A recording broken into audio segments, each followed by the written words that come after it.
പുതിയൊരു വീഡിയോയിലേക്ക് എല്ലാ കൂട്ടുകാർക്കും വീണ്ടും സ്വാഗതം.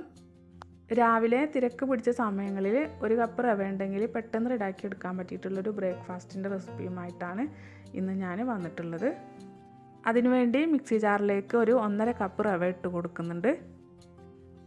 റവ വറുത്തതോ വറുക്കാത്തതോ ഏത് വേണമെങ്കിലും ചേർത്ത് കൊടുക്കാം. ഇനി ഇതിലേക്ക് ഒരു 1/4 കപ്പോളം വറുത്ത അരിപ്പൊടിയാണ് ചേർത്ത് കൊടുക്കുന്നത്. നൈസായിട്ടുള്ള വറുത്ത അരിപ്പൊടിയാണ് എടുത്തിട്ടുള്ളത്. പിന്നെ ഇതിലേക്ക് ചേർത്ത് കൊടുക്കുന്നത് 1/4 കപ്പോളം ചിരവിയ തേങ്ങയാണ്. ഇനി ഇതിലേക്ക് ഒരു 3-4 അല്ലി ചെറിയുള്ളിയും 1/4 ടീസ്പൂണോളം ചെറിയ ജീരകവും ചേർത്ത് കൊടുക്കുന്നുണ്ട്. പിന്നെ ചെറിയൊരു എരിവിന് വേണ്ടിയിട്ട് ഒരു 3-4 മുളകും ചെറിയ കഷ്ണം ഇഞ്ചിയും ചേർത്ത് കൊടുക്കാം. ഇതൊക്കെ ചേർത്ത് കൊടുത്താൽ പിന്നെ നമുക്കിതിലേക്ക് കറിയുടെ ഒരാവശ്യമില്ല കേട്ടോ. ചൂടോടുകൂടി വെറുതെ ചായക്കൊപ്പം കഴിക്കാൻ നല്ല ടേസ്റ്റാണ്. പിന്നെ ഇതിലേക്ക് 1/4 ടീസ്പൂൺ ഉപ്പും ഒരു 1/4 കപ്പ് വെള്ളം ഒഴിച്ച് നന്നായിട്ടൊന്ന് മിക്സ് ചെയ്തെടുത്ത ശേഷം നമുക്കിത് നന്നായിട്ടൊന്ന് അരച്ചെടുക്കണം. മിക്സ് ചെയ്തെടുത്തതിന് ശേഷം കുറച്ചുകൂടെ വെള്ളം ഞാൻ ഒഴിച്ചു കൊടുത്തിരുന്നു. അതിന് ശേഷമാണ് അരച്ചെടുത്തിട്ടുള്ളത്. അരച്ചെടുത്ത മാവ് ഒരു ബൗളിലേക്ക് ഒഴിച്ചു കൊടുത്ത ശേഷം മിക്സി ജാറിലേക്ക് ഒരു 1/2 ഗ്ലാസ് വെള്ളം കൂടെ ഒഴിച്ചു കൊടുത്ത് ഇതിലേക്ക് ഒഴിച്ചു കൊടുക്കുന്നുണ്ട്. വെള്ളം ഒരുപാട് കൂടിപ്പോണ്ട, കുറച്ച് തിക്കായിട്ടുള്ളൊരു ബാറ്ററായിട്ടാണ് വേണ്ടത്. പിന്നെ ഇതിലേക്ക് കുറച്ച് കറിവേപ്പില ചെറുതായി കട്ട് ചെയ്തത് കൂടെ ചേർത്ത് കൊടുത്ത് നന്നായിട്ടൊന്ന് മിക്സ് ചെയ്തെടുക്കുന്നുണ്ട്.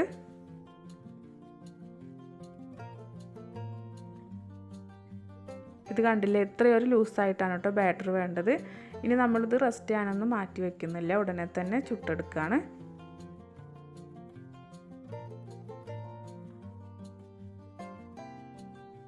ഒരു പാൻ ചൂടാക്കി അതിലേക്ക് കുറച്ച് ഓയിലൊന്ന് ഒഴിച്ച് കൊടുത്ത് എല്ലാ ഭാഗത്തേക്കും ആക്കി കൊടുക്കുന്നുണ്ട്. ശേഷം നമ്മൾ റെഡിയാക്കി വെച്ച മാവ് ഒരു 1.5 തവി ഇതിലേക്ക് ഒഴിച്ചു കൊടുത്ത് ചെറുതായിട്ടൊന്ന് പരത്തിയെടുക്കുക. പരത്തിയെടുത്ത ശേഷം മീഡിയം ഫ്ലെയിമിൽ വെച്ച് ഒന്ന് മൂടി വെച്ച് കൊടുക്കുന്നുണ്ട്. മുകൾ ഭാഗം ഒന്ന് ഡ്രൈ ആയി വന്ന് കഴിയുമ്പോൾ നമുക്ക് തിരിച്ചിട്ട് കൊടുക്കാം.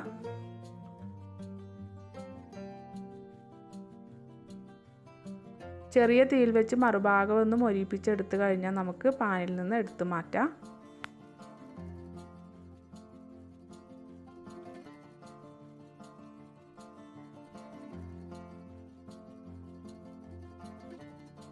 ബാക്കിയുള്ള മാവ് ഞാനിതുപോലെ തന്നെ ചുട്ടെടുക്കുകയാണ്. ചെറുതായിട്ടൊന്ന് മൊരിപ്പിച്ചെടുത്താൽ ചൂട് ചായക്കൊപ്പം ചൂടോടുകൂടി വെറുതെ കഴിക്കാനായിട്ട് നല്ല ടേസ്റ്റാണ് കേട്ടോ ഇതിന്. പ്രത്യേകിച്ച് ഒരു കറികളുടെ ആവശ്യമൊന്നുമില്ല.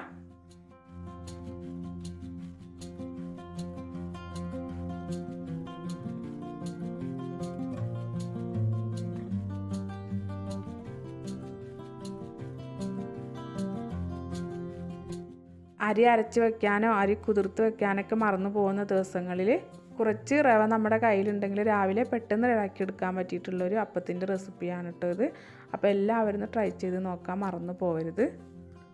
നിങ്ങൾക്ക് ഈ വീഡിയോ ഇഷ്ടപ്പെട്ടാലൊന്ന് ലൈക്ക് ചെയ്യാനും ചാനലൊന്ന് സബ്സ്ക്രൈബ് ചെയ്ത് സപ്പോർട്ട് ചെയ്യാനും മറന്നു പോകരുത്. നമുക്ക് അടുത്ത നല്ലൊരു റെസിപ്പിയുമായി വീണ്ടും കാണാം.